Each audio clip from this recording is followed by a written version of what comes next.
Bu, mainannya udah saya taruh. Semoga laris ya Bu ya, cepet. Assalamualaikum warahmatullahi wabarakatuh. Teman-teman, saya akan berbagi tip usaha lagi.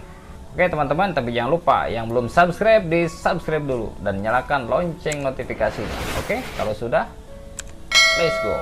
Oke teman-teman, kali ini saya akan berbagi tip bagaimana caranya menitipkan dagangan kita ke warung ya, seperti apa.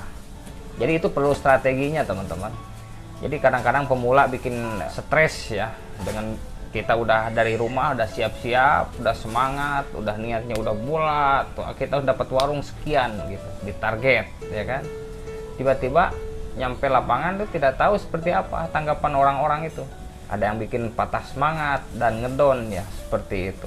Dan akhirnya putus asa kita. Jangan. Jadi teman-teman gak usah ngedon ya.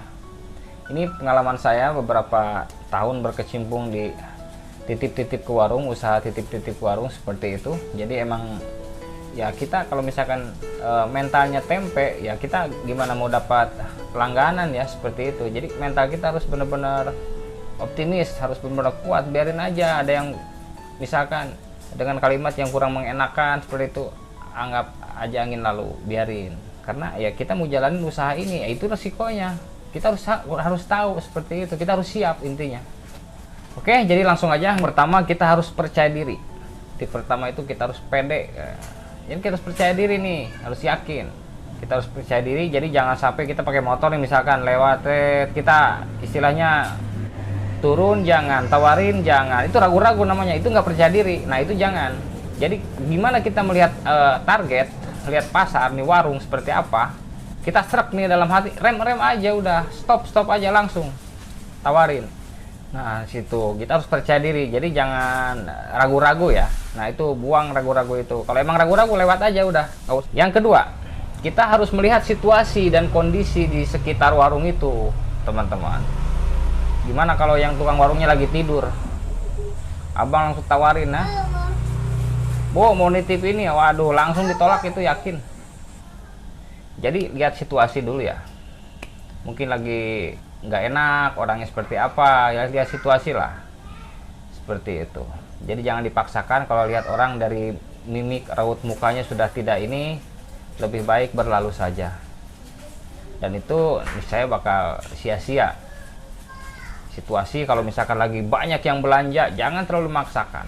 Situasi yang lagi banyak sales yang masuk, yang ngirim, yang rutinitas, jangan dipaksakan. Jadi situasi itu penting. Lebih baik menghindar dulu, cari dulu kesempatan yang lain ya. Yang ketiga nih, tidak kalah menarik, kita pura-pura kenal. Nggak apa-apa lah, tak kenal maka tak sayang, kan seperti itu. Jadi pura-pura kenal, maksudnya dalam artian kenal, misalkan nih warungnya Bang Peri contoh. Kok tiba-tiba langsung aja tahu nih warungnya Bang Peri. Misalkan, Bang Peri saya mau nitipin barang nih, itu kan, menitipin ini, entah itu jajanan, entah itu mainan atau makanan yang teman-teman punya ya. Nah, dengan disapa namanya itu rata-rata ACC 90%. Dimana tahu namanya itu? Kan itu di etalase itu ada teman-teman ya. Kita intip dulu, lagi turun dari motor itu kita intip dulu.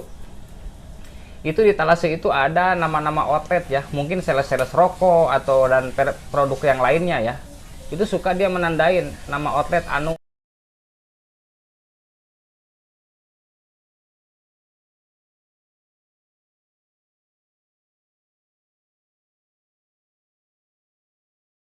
Selamat mencoba, semoga berhasil.